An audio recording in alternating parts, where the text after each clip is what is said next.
Fois naturel. Revenons au naturel et tout ira mieux.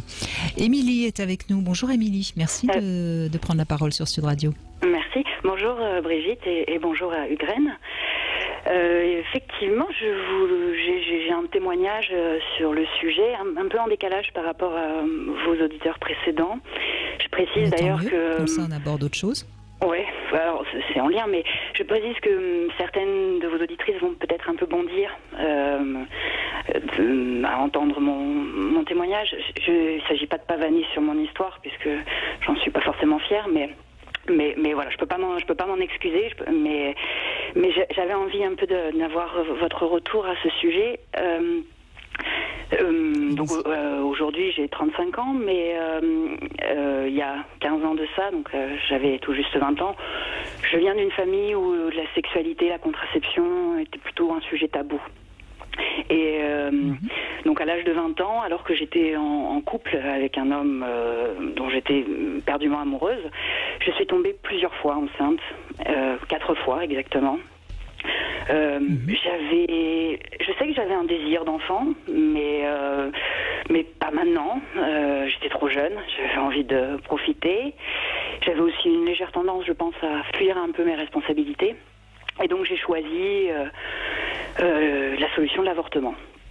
Il se trouve que je savais exactement que j'étais enceinte avant même de faire un test de grossesse. Je sentais qu'il se passait quelque chose dans mon corps.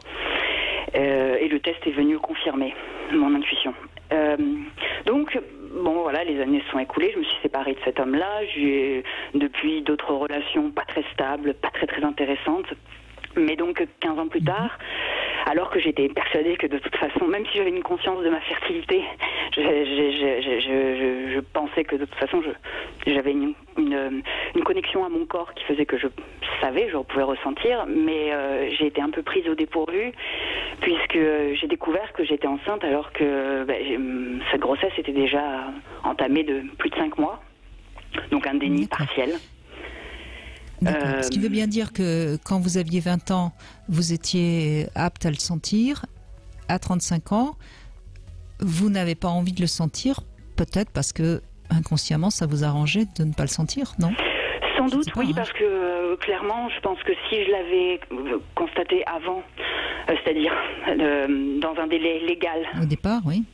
Pour avorter, sans doute que mon enfant ne serait pas là aujourd'hui, oui, clairement. Parce que j'étais dans une situation de couple, une relation de couple. C'était même pas une relation de couple, je fréquentais un homme, mais je suis pas amoureuse de lui, et je n'avais pas de projection de vie de famille avec lui. Et je crois que de mes expériences d'avortement qui sont vraiment pas des choses dont je suis fière, et cette répétition dans les avortements m'a beaucoup marqué, même si j'ai répété mes erreurs, c'était... Émilie, c'est votre histoire, et personne n'a à vous juger. Oui, effectivement. Je pense que j'ai toujours un peu tendance je me dis que la vie est injuste. Voilà, quand des femmes veulent avoir des bébés, elles font tout pour se mettre en condition. Et moi qui pendant ces 5 mois où j'ai ignoré cette grossesse, vous savez, Émilie, si on avance avec Ugraine, vous allez voir que la vie n'est pas injuste si on la prend en conscience. Oui. Merci, ça va peut-être m'aider aussi un peu à me soulager. En tout cas, oui, je pense que donc lors de mon dernier avortement, je m'étais dit mais c'est pas possible, je peux pas reproduire constamment. Je peux pas être aussi ignorante sur mon corps, sur les risques liés, entre guillemets, mais liés à la sexualité, du fait qu'il existe des contraceptions, et ma tendance un peu à procrastiner ou à ne pas être très rigoureuse dans cette prise de contraception faisait que je me suis dit c'est pas possible, si je retombe enceinte, je m'étais dit c'est que cette fois ce sera la bonne, et sans doute que oui, mon inconscient a voulu me mettre aussi devant, face à cette responsabilité, et donc j'ai ignoré cette grossesse jusqu'à ce que j'en prenne conscience et qu'il soit de toute façon trop tard pour l'arrêter. Et même si j'avais encore effectivement le choix d'accoucher sous X, ça m'est devenu impossible à envisager. J'ai mis au monde mon bébé. Je suis très heureuse. Elle m'apporte beaucoup de joie. Je ne l'abstiens absolument pas responsable de ce qui s'est passé, malgré que effectivement c'est pas du tout la situation familiale que j'aurais espéré pour un enfant, pour mon enfant en tout cas. Et je voulais revenir justement sur cette question du déni de grossesse. On parle souvent de ces femmes qui prennent conscience de leur grossesse quand celle-ci est très très avancée, quand celle-ci arrive presque à terme, et voilà, de leur corps qui change tout d'un coup. Alors j'ai vu moi aussi mon corps quand même changer. C'est très très rapidement. N'empêche que, avec le recul, je me dis qu'il y avait quand même des signes que je n'ai pas vus, peut-être parce qu'ils n'étaient pas flagrants. En tout cas, je me demande. Donc... Il y a déjà l'arrêt des règles. Hein, Alors l'arrêt des règles, oui, j'ai eu du sang. Par exemple. J'appelais ça des règles. Mais par contre, j'ai eu du sang qui n'était en rien, qui n'avait rien à voir avec mes règles d'habitude. Mais tous les mois, j'ai eu du sang. Donc pour moi, ça venait me conforter dans le fait que j'avais pris un peu de poids, certes, mais bon, j'avais aussi un peu changé mon hygiène de vie. Donc j'avais une explication un peu à tous les points. Et puis le fait que j'avais du sang un peu tous les mois, il n'y avait pas cherché midi à 14h, je n'étais pas enceinte. Et en fait, il se trouve que ce sont deux femmes totalement étrangères à mon cercle social qui étaient mères et qui m'ont lancé comme ça des petites bouteilles à la mer en me laissant peut-être suggérer que j'étais enceinte. Vous étiez peut-être en train de porter un enfant. Oui, tout à fait.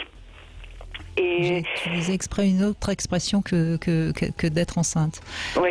Mais je trouve que votre témoignage, Émilie, d'abord je vous remercie de votre confiance parce que je sens que c'est pas si simple que ça pour vous d'en parler.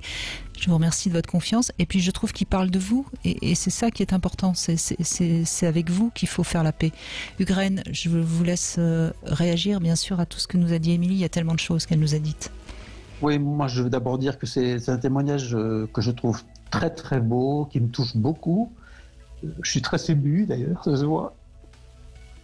Ce qui me touche beaucoup dans cette histoire, je dirais, c'est ce qu'elle a dit au début, c'est dans ma famille, le sexe était tabou et la contraception était tabou. Et donc il y a quelque chose, il y a une espèce d'injonction familiale qui va faire le parcours ensuite d'Émilie et qu'elle vit le mieux qu'elle peut et avec ce qu'elle a appris, avec ce qu'on lui a donné et qui va aboutir à ces 4 grossesses et puis ces arrêts de grossesse.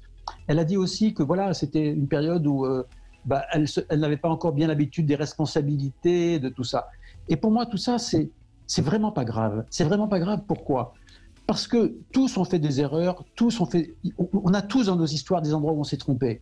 C'est à partir du moment où on fait quelque chose de nos erreurs que ça devient une chance. On appelle ça la résilience, on appelle ça comme on veut.